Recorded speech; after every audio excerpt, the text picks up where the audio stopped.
MSW Media.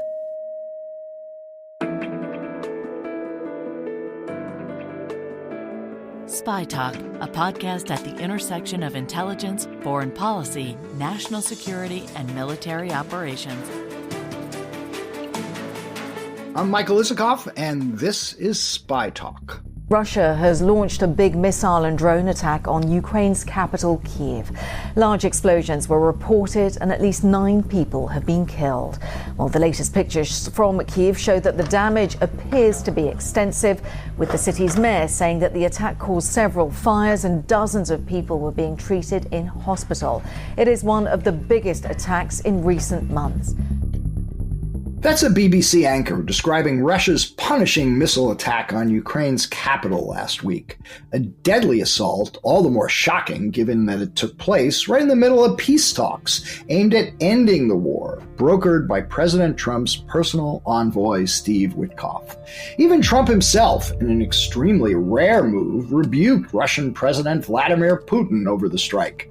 "Vladimir, stop," he wrote on social media. But for all the attention paid to the president's plaintive plea to Putin, Trump's administration was making other, much more pleasing moves to Russia's dictator.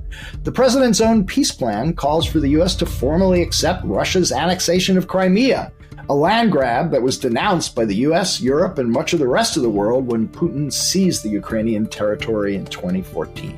And at the same time, the State Department is shutting down offices that have been compiling evidence from Western intelligence agencies of Russian war crimes in Ukraine, including the targeting of civilian infrastructure and the kidnapping of thousands of children and placing them in indoctrination camps. What's behind these moves, and what message do they send to Putin? And what does it mean for hopes of holding the Russian Federation accountable for what it's done in the country? We'll talk to Stephen Rapp, the former U.S. ambassador at large in charge of the Office of Global War Crimes, an office that the Trump administration has just eliminated, on this episode of SpyTalk. Ambassador Stephen Rapp, welcome to SpyTalk. Good to be with you. Really interested in talking to you. You're a former U.S. attorney in Iowa, but you're primarily known as a war crimes prosecutor. You've been doing this for many years in Rwanda, in Africa against the former Liberian dictator Charles Taylor. And also in recent years, very much focused on Syria. But I want to ask you, start out with what we've learned just in the last few days about plans for a major reorganization of the State Department to close offices on human rights, democracy, war crimes, and conflict prevention, eliminating 132 offices, 700 positions, among them the Undersecretary for Civilian Security, Democracy, and Human Rights, and the Office of Global Criminal Justice, a body that seeks to investigate war crimes. It's the office you formerly headed. What's going on here? Why are these positions being eliminated, and what impact will they have? Well, you'd have to talk to the advocates on why they're being eliminated. I mean, it periodically gets suggested the State Department needs to be streamlined and have fewer offices, and certainly I agree with that. However, you do need to have the experts there to be able to do the things that America needs them to do.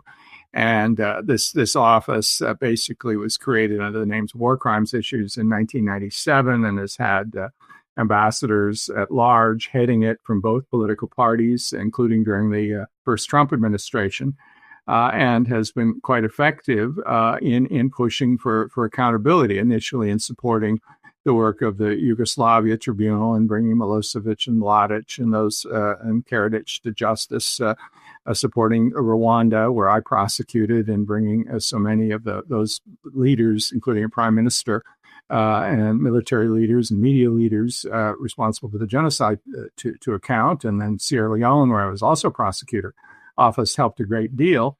And then in other situations that have occurred in this century, have worked to find avenues for justice, preferably at the national level. If you have a transition, we always prefer it to be done at the national level, but in places like Syria, where there was no route, We worked really hard with civil society and Syrians and others in really documenting these crimes. People like Caesar, who brought out the 53,000 photos, taken under the orders of the government. He was a military police photographer of thousands, indeed, perhaps as many as 11,000, though 7,000 of them can be identified, of people that were tortured to death by Assad.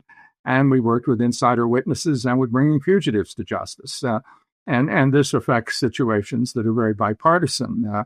During the Trump administration, the office was very active in getting the determination that China was committing a genocide against the Uyghur population in Xinjiang, northwest China, and working to hold the North Korean regime to account, and dealing with the leftist regimes in Nicaragua and Venezuela, and helping the victims there to find accountability, and dealing with the terrorists of Boko Haram and ISIS.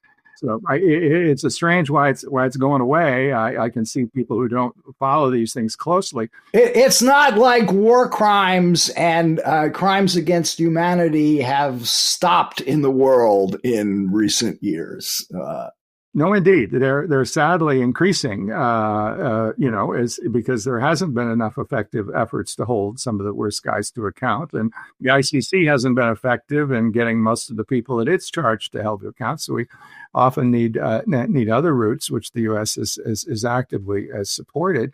Interestingly enough, when the office was threatened, when Secretary Tillerson was the first secretary that Trump fired, at state, he wanted to get rid of the office.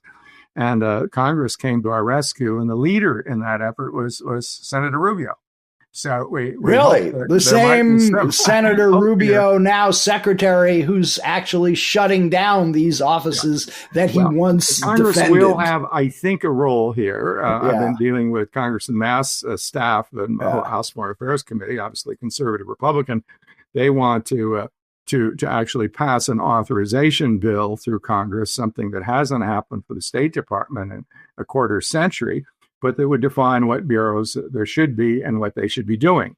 And I think that could be a bipartisan effort. And then I think if that happens, some of the offices that are not doing very much can be consolidated, but one that I think is really delivering a lot for very little.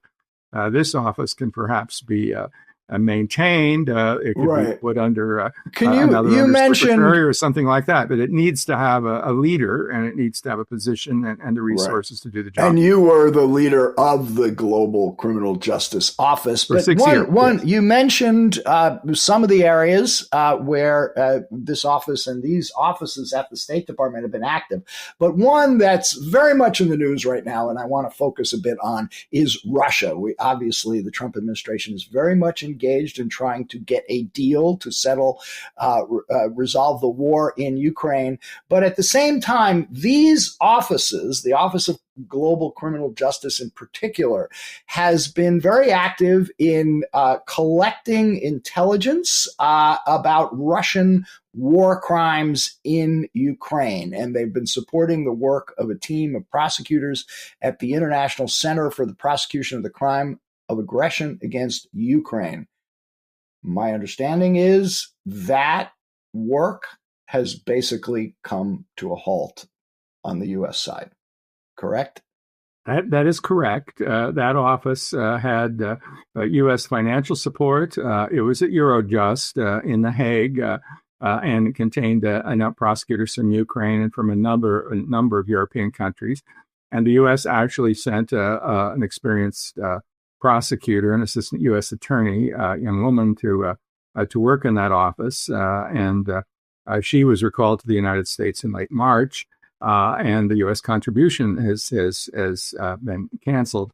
The office continues, and Europe may proceed on its own. But what is the stated justification for the United States ceasing support for documenting Russian war crimes in Ukraine? You would have to talk to the people in the administration. I mean, I would think Secretary Rubio would want to continue to document these crimes. Obviously, the emphasis now is I'm trying to get a peace agreement, but you can't really have peace without justice. And at least you have to have the facts in front of you and decide how the things should be appropriately dealt with. And if you don't have the facts, it's very hard to know what you're giving up. Let's put it that way. And to be frank, I don't envision that we're going to have a total peace between Ukraine and Russia.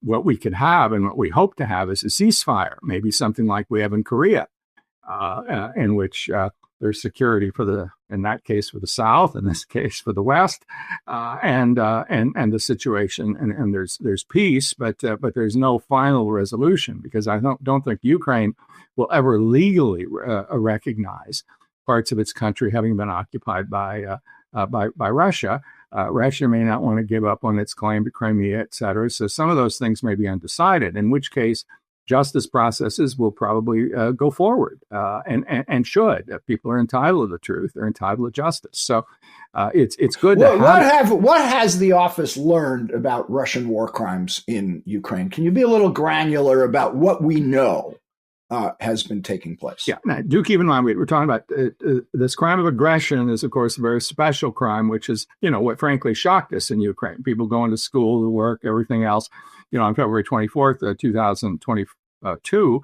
and suddenly there's death raining from the sky, and tens of thousands of Ukrainians, more than 100,000, are called into service, and they're fighting and dying at the front. At the same time that you also then have war crimes like we saw in Bucha, where people are shot down in their backyards, old men on bicycles, and people are taken into dungeons and tortured to death. Women are raped, et cetera. You also have these attacks on civilians in which there's no military target around. These are war crimes, crimes against humanity, and we've also had the taking of children. Several thousand children moved out of occupied areas of Ukraine. Made Russian citizens, adopted to families, separated, etc. A clear war crime, and the office supported the work of Yale University in documenting that. Thankfully, that documentation has been delivered to the Ukrainians now, and to Europeans who can use it. But we've stopped that support, and then we've also had this program to assist the Ukrainian prosecutor that's been funded by my former office, headed by a Republican who was appointed by President Bush, Clint Williamson. The funding for that, which has employed scores of prosecutors and investigators to work directly with the Ukrainians in the field, has been frozen. We don't know what's going to happen to it. When did that happen? When were the funds? Well, that was all in effect of the stop work orders that were issued on January 25th. So right. for 3 months now, that's 90 days ago, we were at the end of that 90 days. There's some idea that might be unfrozen, but it's still waiting for a White House decision. State Department, I think, wants it to be unfrozen, but that's there. One of the organizations that I now head, called CIJA, which has been actively involved, Commission for International Justice and Accountability in Syria, supports the Ukrainian military and national police in getting documents from the field left by the Russians to use in cases. I mean, those documents are always relevant for military operations, but they don't get to the police. So we're now getting them to the police. You can figure out which commander was telling people to go do the horrible things to the folks in Bucha, et cetera. So this is all stopped at the moment, and that's really unfortunate. We also learned this week that there was a position at the Office of Director of National Intelligence, a coordinator, to gather intelligence from across the government of Russian atrocities committed in Ukraine, and then provide that information to the Office of Criminal Justice for passing on to the Hague. What did that coordinator do? How effective was that person? And what do you make of that position being eliminated?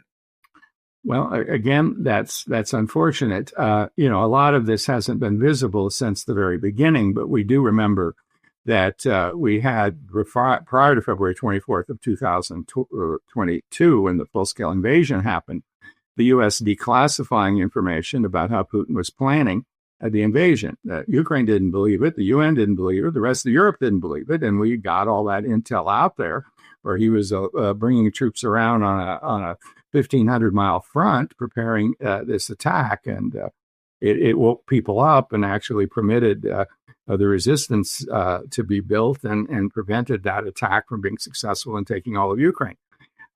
So that the stuff that's gathered from intel that can be shared, declassified, or shared in a way in which it's not used except with permission, is one of the ways that we have traditionally helped courts, as we helped the Yugoslavia court on crimes like the murders and massacre, the genocide, really, in Bosnia, in Srebrenica.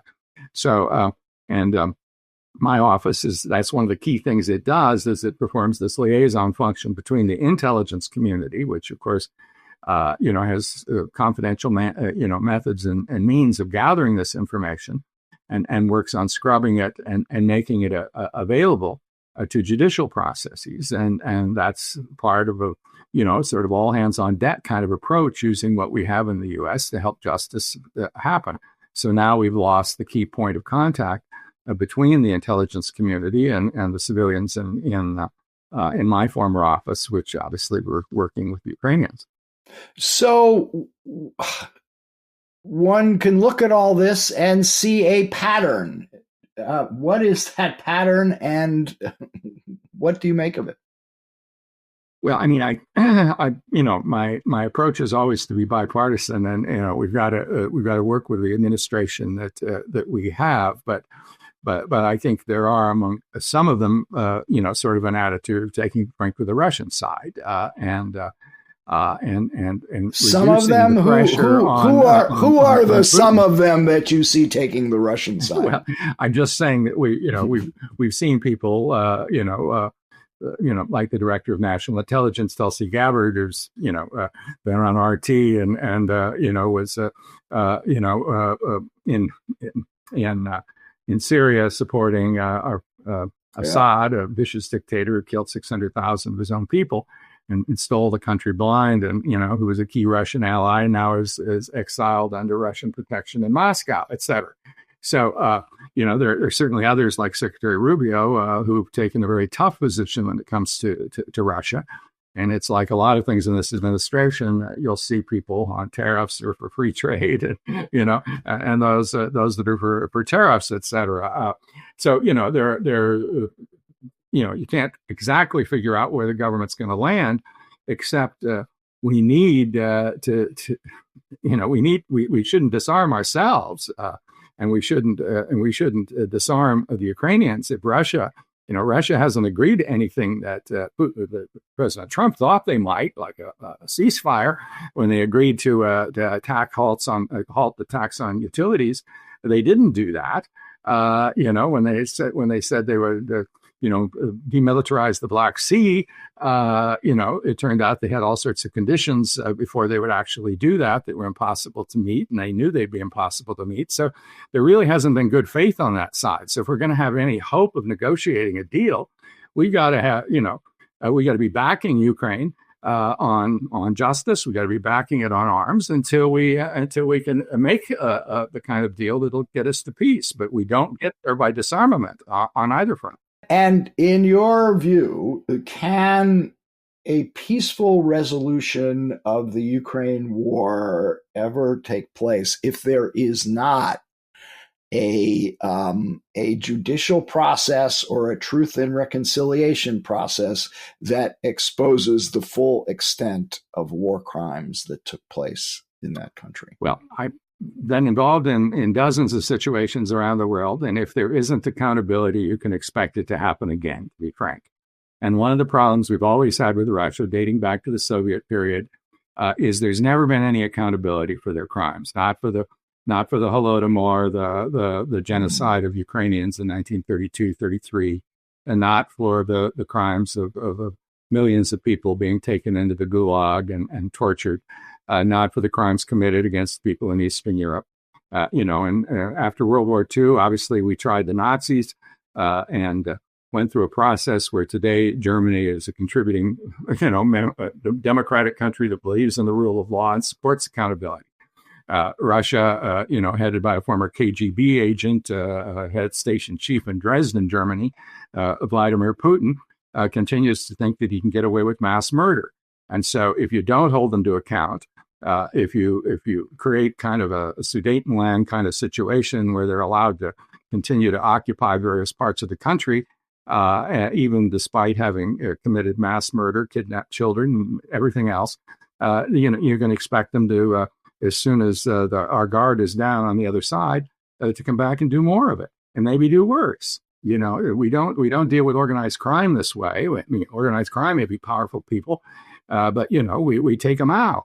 And so you've got to deal with it in the same way. And that's what, coming as a federal prosecutor to the U.S., to the international system, it's not a game. This is tough business. These are mass killers, etc. And if you think you can talk nice to them, unless you're really, holding them to account, you can just expect, others to suffer those same crimes in the future.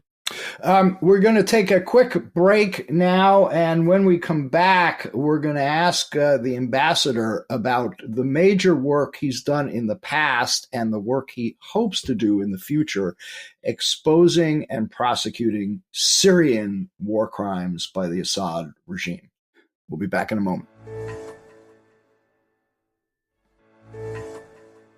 And we're back with Ambassador at Large Stephen Rapp, veteran war crimes prosecutor, former chief of the Office of Global Justice at the State Department, Global Criminal Justice at the State Department. We were talking a lot about Russia before, but you have been deeply involved in investigating Syrian war crimes for years.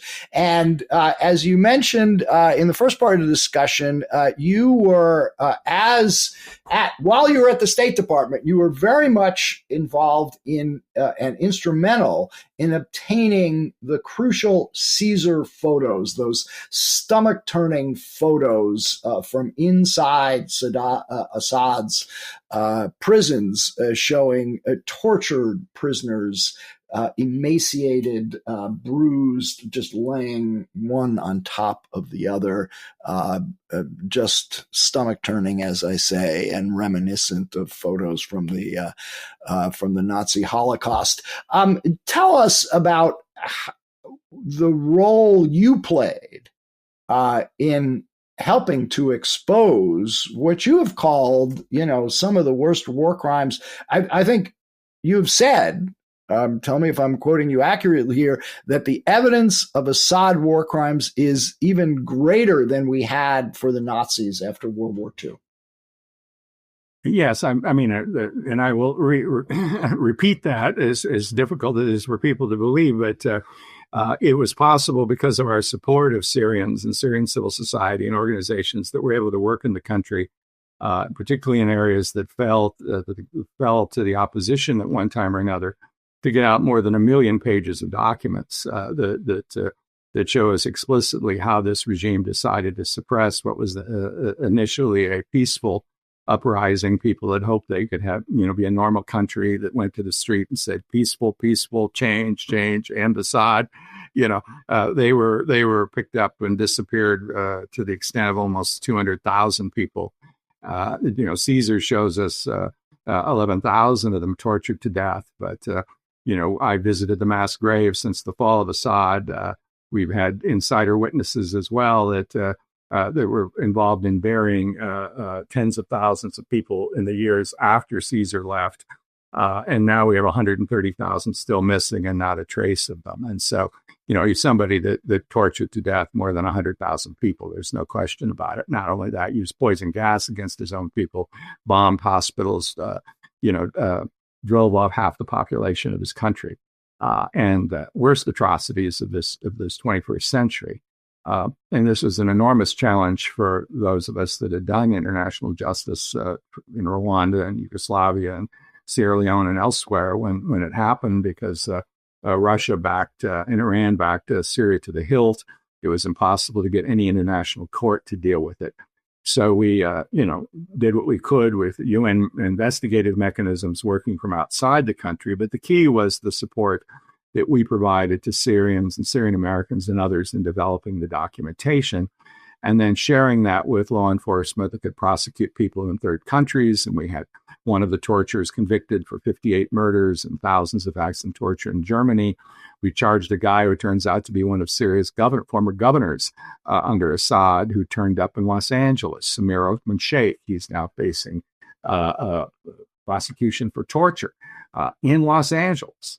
Was arrested. There's also one in year. Chicago, too. Isn't there a Syrian general? A young woman who went to Syria for humanitarian reasons, a medical worker, and she was quickly taken into custody. And she was threatened by the head of military Air Force intelligence that if she didn't confess all sorts of crazy things, they would kill her whole family. So she confessed and they hanged her. And she's buried in one of the mass graves. And that's now a federal case that's been federal case against Air Force intelligence, Jamil Hassan, who's also been charged, by the way, in Germany and France, a real piece of work, who's head of Air Force intelligence. And so we don't know exactly where he is today. Probably either could have gone to Russia. He may be in Lebanon. He needs to be chased up. But this all gets us to, we really worked on developing this information. We never dare even hope that there'd be change in Syria given this dictatorship. And then in December, the dictator fell. And now we have a chance to do what we always want to do, which is to try to develop justice in the country where the crimes happen, not in The Hague, not in some third country. And so this is why I'm going back this weekend for the third time since December to help finish that documentation efforts, now that we've accessed not 1 million documents, but probably 20 million documents. So there are 20 million documents in Syria right now that would shed light on the Assad regime and its repression. Is anybody going through them? Is anybody digitizing them so that they will be accessible? Well, there's been efforts. Initially, survivors by the hundreds were going in there trying to find any information on their loved ones. Finally, the documents have been more safely locked up. Strategies have been developed by some international non-governmental organizations to work to begin the process of digitizing. The government is very interested, but has not yet formed a transitional justice committee to decide exactly the approach they want to take. And we want to begin this soon. and one organization that I'm involved in is ready to begin in two of the municipalities with hundreds of thousands of documents. But it's something that's needed not just for justice. I mean, we've got plenty of evidence against Assad, but we need to know who the most brutal people were beneath him that did these crimes that should be targeted for arrest wherever and for prosecution. And then we need to know the big picture. We need to know, the families need to know, what happened to their loved ones. And the way this government operated in these intelligence services, they were meticulous record keepers. This is how we know so much about what they were doing. Like we saw in the Caesar photos, they took photos of their own victims. Right. So, And you told me the other day that you actually met with Caesar to get copies of those photos, or get the photos, and then getting them to the FBI, which was very crucial because the FBI crime lab was able to authenticate those photos, that these were real, when the regime itself was denying and suggesting they were photoshopped. Frankly, and it's a place where the office played a role, because various U.S. diplomats were contacted about the availability of these things, and they weren't sure it was our role. And I said, of course it's our role. And I went to Turkey, met Caesar, arranged for him to deliver the Caesar photos, which we took possession of at the Istanbul consulate on Easter Sunday, 2014, and I brought to the FBI. And the FBI analyzed them and determined there were no artifices, no inconsistencies. This is not fake news. And I know you later interviewed Assad in his presidential palace. And I handed him the FBI report that you had helped prepare. Fake news. Yes. And he was lying. There was no question about it.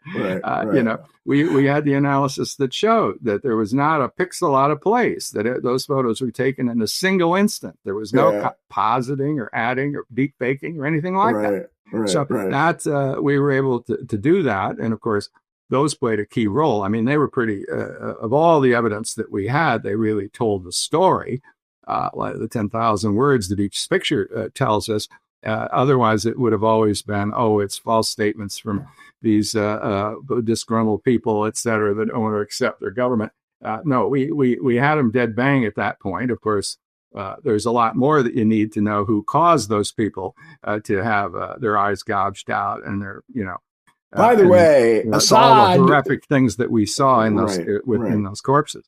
Speaking of Assad, we know that he flew off to Moscow after his regime fell with his close family and lots of money. Very little has been heard from him since, but there's been some periodic reporting in the Russian and Israeli press that he's holed up in some fancy apartments. According to I'm reading from a Israeli account here, quoting a Moscow-based journalist saying the Assad family has purchased no fewer than 18 different apartments throughout Moscow. The price of regular apartments stood at about $2 million. Assad's cousin, Iyad Makhlouf, has established a real estate company in Moscow. And meanwhile, the son is there, who has apparently written a doctoral thesis in Russian, in which, and when he defended his doctoral thesis, Asma Assad, his mother, and her parents attended this university event. He seems to be getting full protection of the Putin regime while he's holed up there in Moscow. And that's certainly challenging. Yes. I mean, there are others that didn't make it to Moscow that obviously were, any justice process to begin with. But we don't give up on Assad. We didn't give up on Charles Taylor or on Milosevic, et cetera. And, he's a relatively young guy still. The Russians are protecting him. He was their guy. On the other hand, he lost the country. And was never willing to sort of take direction in terms of making the kind of compromises that he might have needed to make in order to survive. We were on a very close run thing for the last couple of years with Assad, where countries in the region wanted to reconcile with him and bring him back in, and we were fighting that. I think the Russians wanted him to do certain things. He wouldn't. So he was useless to them, and he lost them. He may still, the current government is dealing with the question of those bases, the air base and the naval base, which is the Russians' window on the Mediterranean, where they can't get through the straits at Istanbul and aren't permitted to with military ships. So they may lose this. The government said, "You want to keep your bases? Give us Assad." Right, and they've said no, but they've said no. I mean, right? Yeah, they've said no. Yeah, I mean, the Russians are not turning Assad over. They lose their bases. Okay, but Putin's an older man than Assad. He's not going to be with us forever. And what happens when there's a transition? What happens when Russia wants to get back into the international community and wants to do things, et cetera? And there could be a transition like we have with Yeltsin. There could be a day that we can bring him back, but we never say never. It's possible that he'll die under various indictments in Moscow. But it's we develop the case, make him a pariah, and try to bring him to justice. And other places, other times it was impossible. It happened. Yeah, Ambassador, in the best case from your perspective, we've been talking about judicial process, holding people accountable. What's the mechanism for doing that with these two individuals we've been talking about, Vladimir Putin and Assad? Where would they be tried? By whom? I mean, is there any scenario that you can foresee by which this can happen? Well, obviously the U.S. has its disagreements with the International Criminal Court, but it has jurisdiction in Ukraine, and the crimes are committed in Ukraine, the war crimes and crimes against humanity, and Putin's under an indictment, and thus far that's kept him from traveling everywhere he wants to. He wasn't able to go to South Africa or Brazil for meetings of BRICS, et cetera. I mean, there could come a time when transition in Russia, or people decide he's running the country in the wrong direction, and he's overthrown, like has happened in other situations in the world, like even happened in Philippines with Duterte. So, there could come a time when he's transferred to the ICC.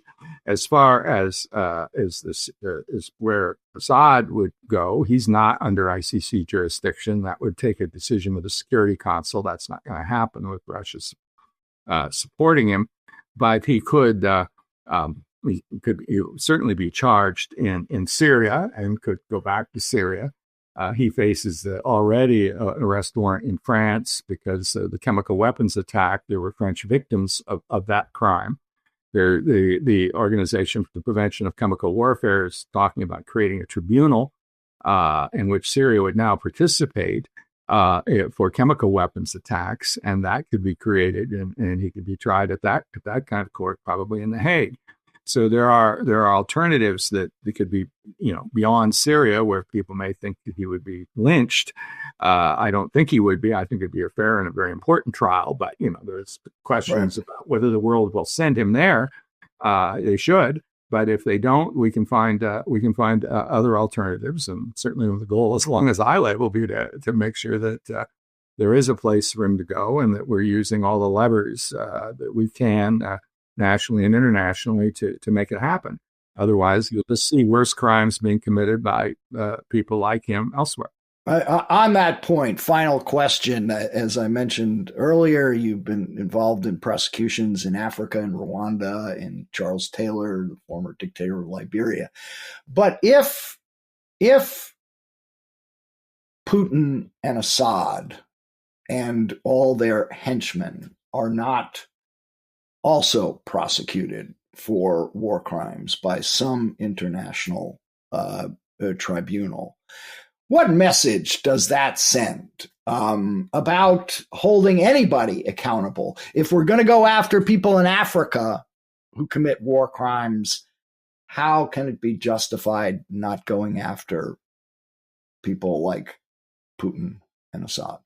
Well, obviously, it sends a message that if you're, commit mass murder and you have friends in high places, or you have nuclear weapons, or you're really strong, you may be able to get out of it. That's the reality of it. But we need to do everything we can to undermine that expectation and create the pathways to justice and to press forward on it. And I think. The world was operating pretty well in the first decade of this century, where we were bringing the Milosevic's and the Taylors and the Kambandas to justice. In the last 15 years, since about 2010, it's been impossible to do that because of Russian obstruction to a large extent, and we just have to keep up that fight. And if we can't bring them to justice, we got to make them a pariah. We got to get to their assets. We got to do everything that we can to make sure that crime doesn't pay, or we'll just get more of it. Ambassador Rapp, I want to thank you for a very informative discussion. And as you mentioned, you're going to Syria. We'll definitely want to stay in touch and see if your efforts are fruitful. So thanks a lot for joining us. Yeah, good to be with you, Michael. And that's it for this week's Spy Talk. Be sure to check out our complete podcast archive on Apple or wherever you get your podcasts. And if you haven't already, do check out the SpyTalk.co news site on Substack, where we offer a steady diet of scoops and original analyses on the intersection of intelligence, foreign policy, and military operations. Just Google Spy Talk and you'll quickly find your way there. This edition of the Spy Talk podcast was smoothly produced, as always, by Kanai and expertly edited by Molly Hockey for MSW Media. That's it. See you around. I'm Michael Isikoff. Thanks for listening. For more original reporting and insights like this, subscribe to SpyTalk.co on Substack and follow us on Twitter at @talk_spy. If you enjoyed our podcast, subscribe and leave a review on Apple Podcasts, Spotify, or wherever you get your podcasts. MSW Media.